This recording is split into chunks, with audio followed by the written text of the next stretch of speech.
Welcome, everybody, to the Better Breathers Club of BC.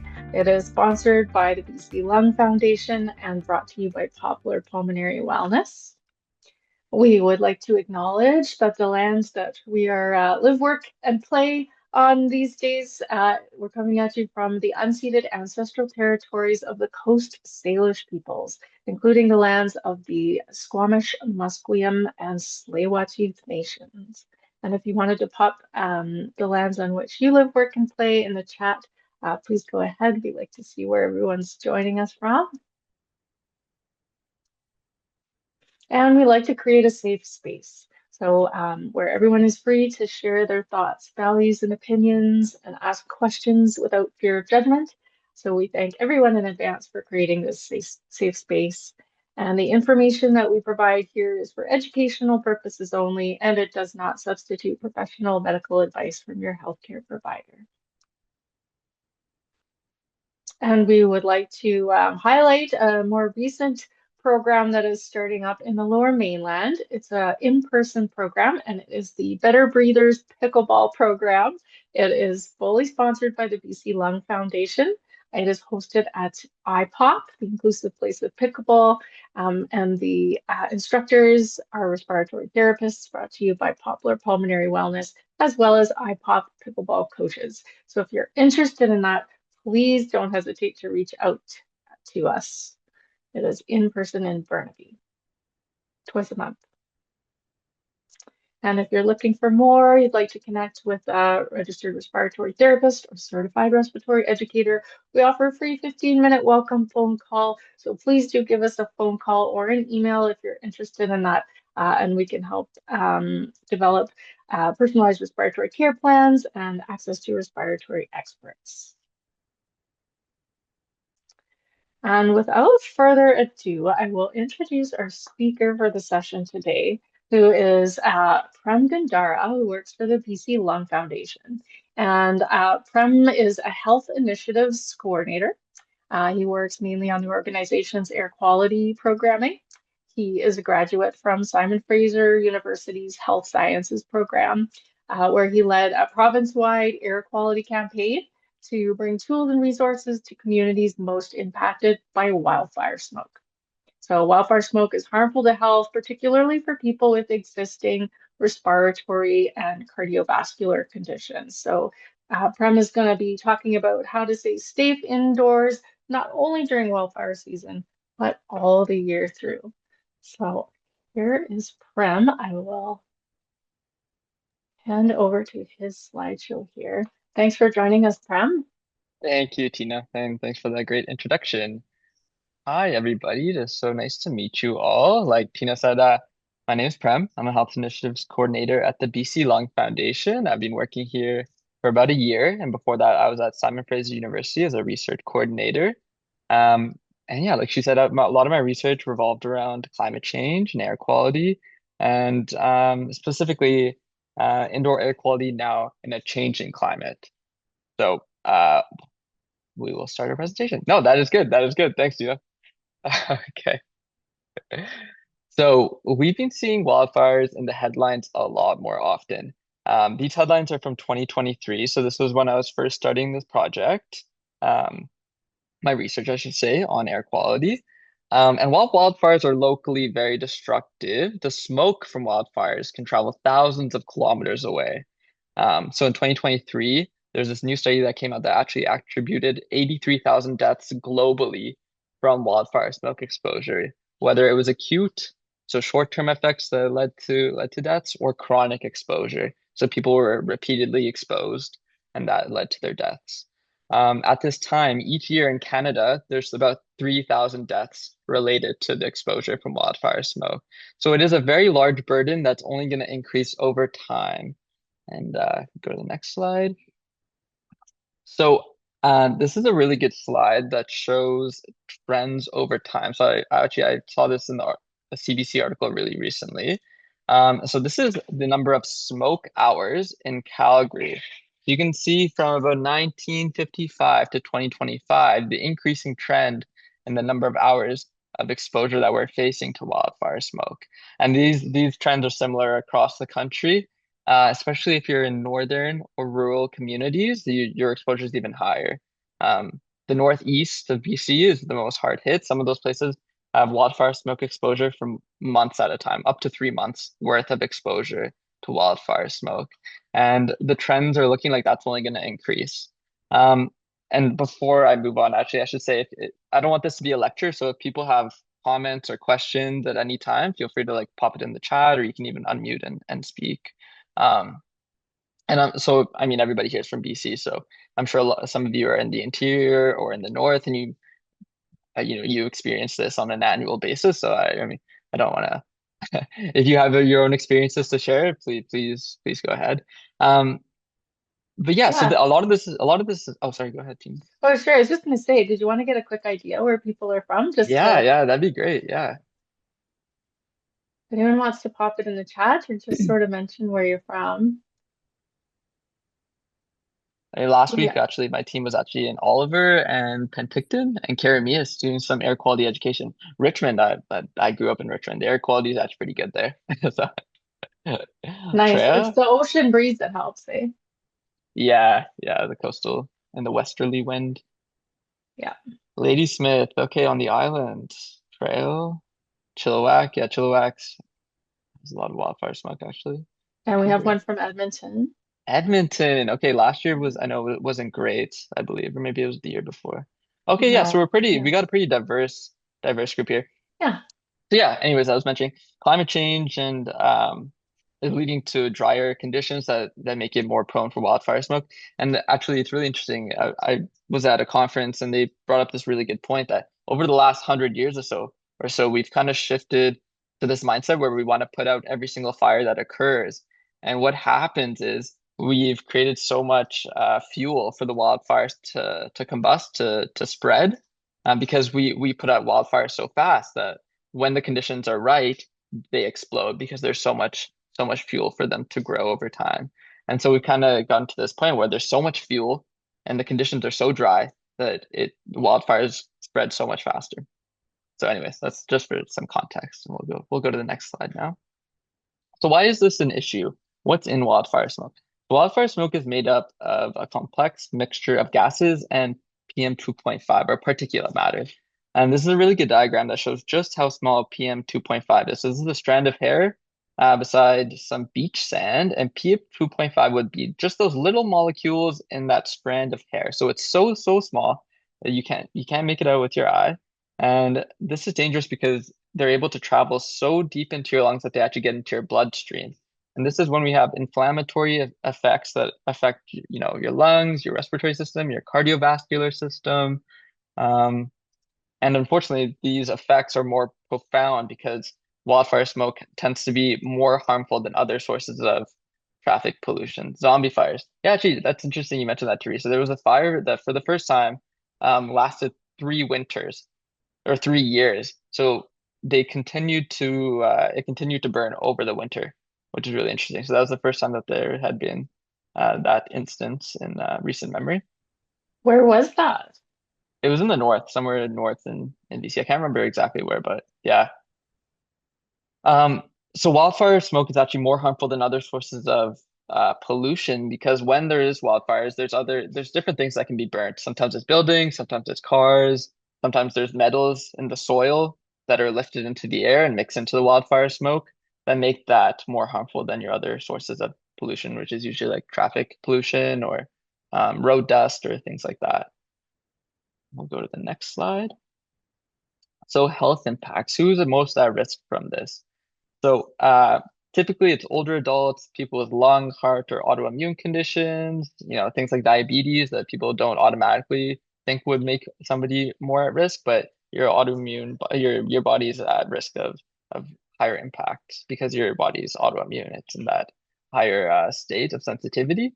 Also, pregnant people and young children. There's some new research coming out that wildfire smoke can lead to miscarriages, preterm births, things that would affect that infant or that child as they grow through their young development.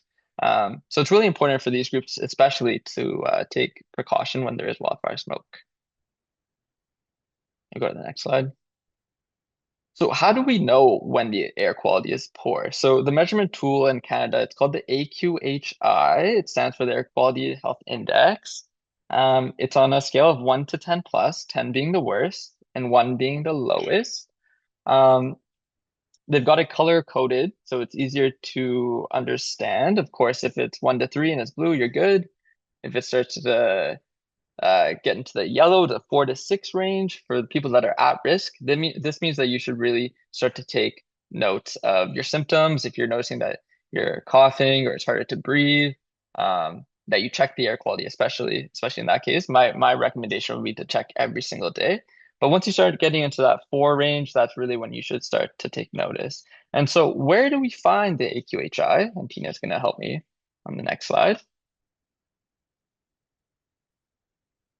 So my first comment is don't use the weather app to check the AQHI because that reading that yeah, actually this is a good question. I'm gonna ask people how many people check their air quality? How often do people check their air quality? That would be my first question. Do you check it every day? Do you check it only when it's smoky? Never. If it's never, that's okay. Jenna, daily. Okay. Okay. I believe you. I believe you. I turn on my notifications, so it kind of, I think it does a daily report. I seem to be Okay. getting them every day lately. In the Yeah. summer, I put it on in the summer. Yeah, that's smart. Just when it's smoky, yeah, that's the most common response. And then when I was doing my research study, that was mostly what people said as well. Unfortunately, with wildfire smoke, the air is actually poor way sooner than you can see the smoke visibly in the air. So, 7 to 8 hours before the entire sky is gray and smoky, you've already been breathing in those particulate matters. And so if you went for a run, maybe if you played golf that day, you would have breathed in a lot of particulate matter.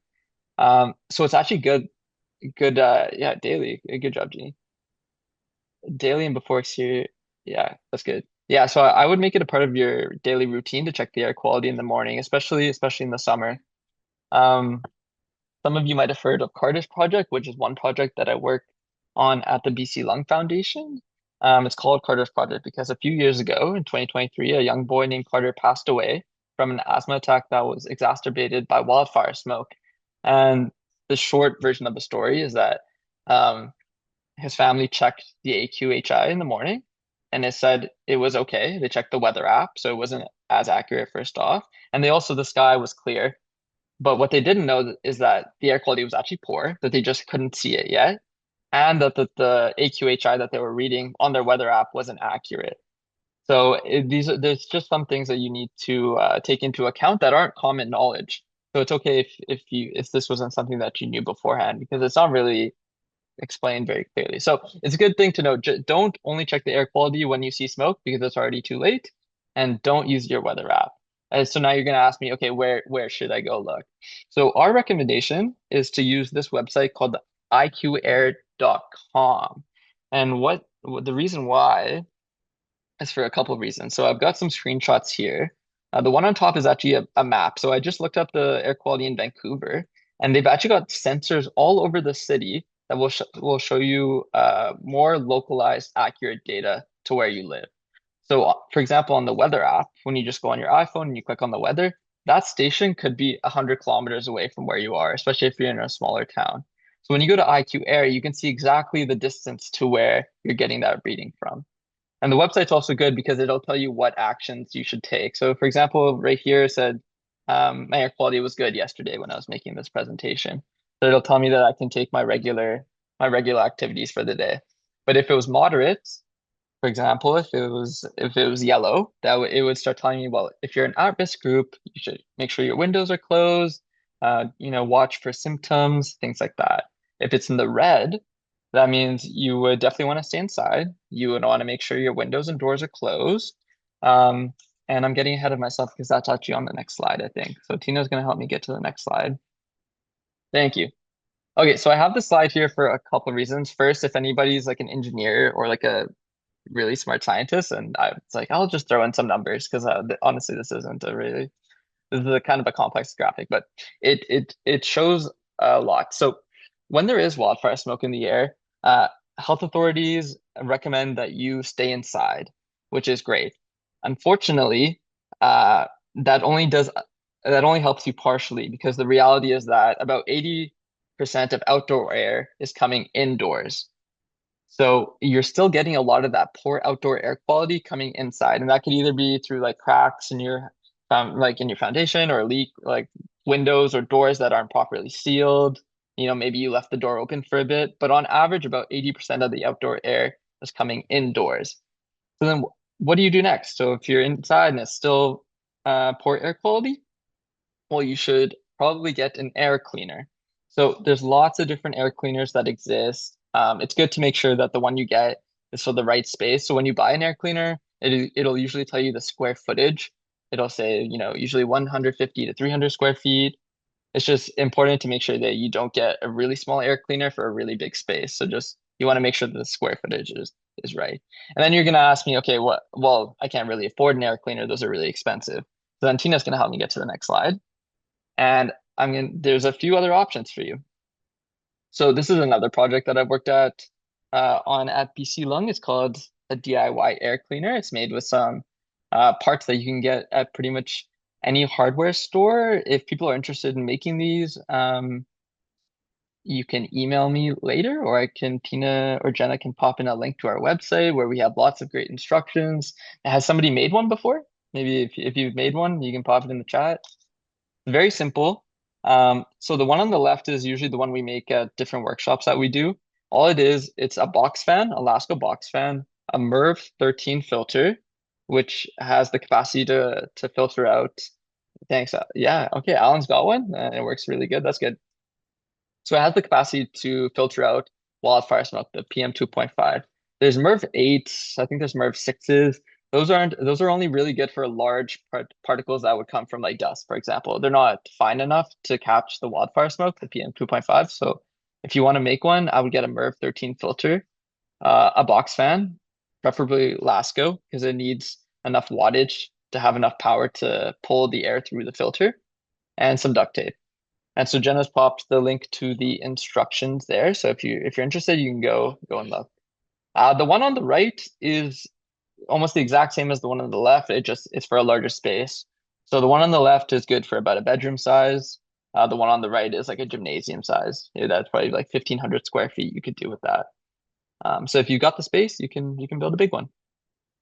So we'll go to the next slide.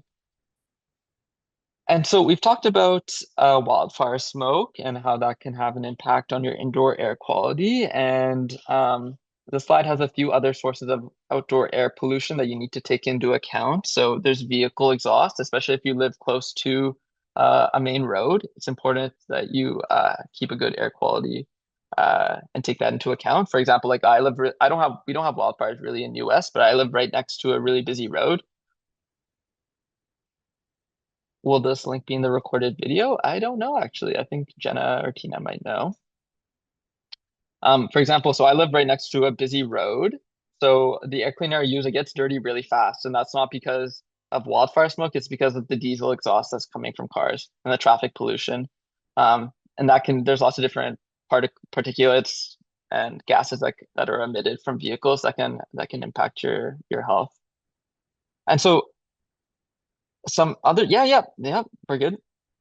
So some other sources of indoor air pollution. The first one is cooking. So whether you have a gas stove or an electric stove, there's particulate matter when you cook. So when you're frying, when you're boiling something, there's particulates that are coming off of your food. Additionally, if you're cooking with a gas stove specifically, this also generates nitrogen dioxide and carbon monoxide. So ways to reduce your exposure to this is make sure that you have a range hood and that it's on. If you don't have a range hood, make sure you're opening the windows and even doors if you need to, if you're noticing that it's getting smoky inside. Um, and again, if you don't have a range hood, you could use the back burners instead of the front burners because then more of those particulates will land on other things and not be inhaled. And you also really want to make sure that you have a carbon monoxide alarm in your home, because that can build up and lead to death or illness, which is not good. Go to the next. Some other sources of indoor air pollution can come from cleaning products. So cleaning products have VOCs or volatile organic compounds, and these can lead to immediate health concerns like headaches, nausea. It can worsen respiratory issues if you have a lung condition, which you all do. Um, so the way to protect yourself from that is to make sure that you store them away. And so, there's also some products that have like a lower emitting rating, and sometimes it'll say either like EPA certified for low emissions. So if you're noticing that you may think that your cleaning products are giving you some side effects like headaches, then you can look for those lower emission products. Okay, Teresa has a good question about using a MERV 16 filter. I have turned the furnace off now, but I'm running the fan on it. Is that sufficient as opposed to needing an air cleaner? So actually, your first step to improving your indoor air quality is to make sure that your filter and your HVAC system, the filter in your HVAC system is clean and substituted when it gets dirty. So yeah, sorry, I've turned the furnace off now, but I'm running the fan on it.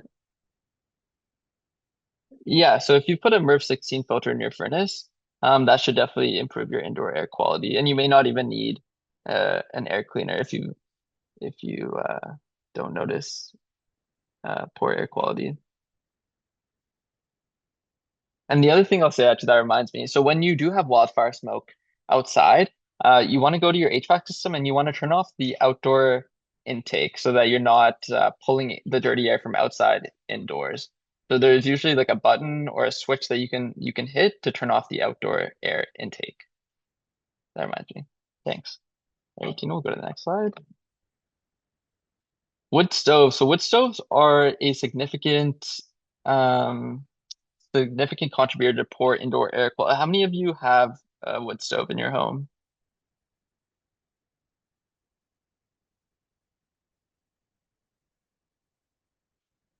Nobody? Maybe? That's I good. have a cottage with a wood stove. You have a cottage with the wood stove. Okay, okay. Yeah, Well, but it's not the primary heat source, yeah, so you're okay, okay, good, it's good. a power outage thing.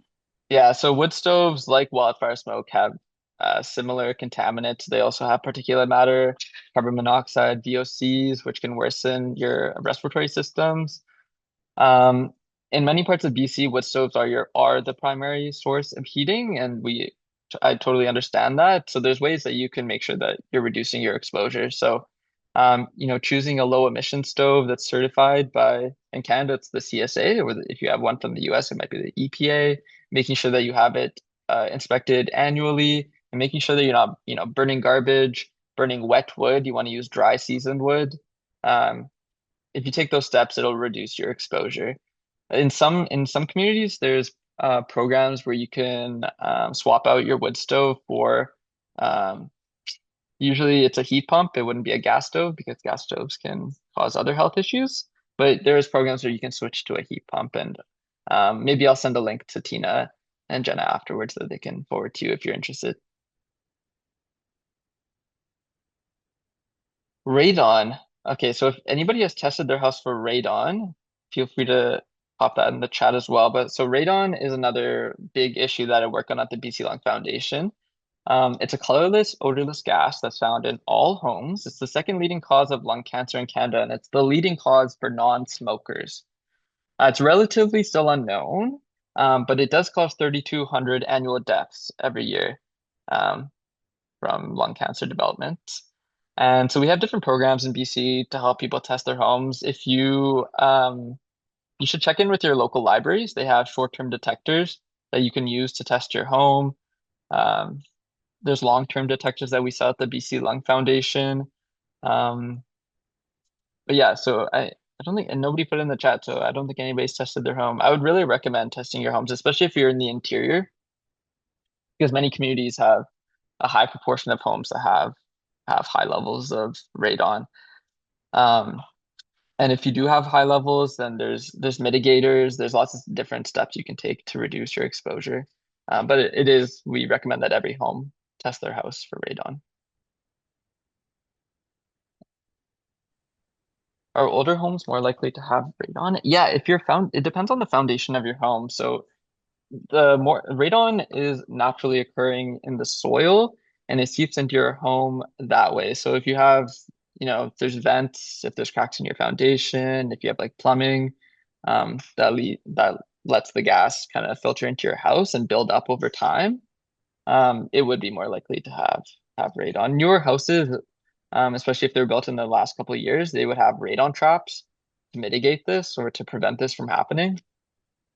So your house may be more likely to have radon if it's a lot older. It's Prem, do you know, is it in the building codes that you have to test for it or mitigate it like for a new home? I haven't heard that it is, but it may be added So more new recently. Yeah, so newer homes, I believe, must have a radon trap, especially if they're in red zone communities, so communities that have high levels of radon.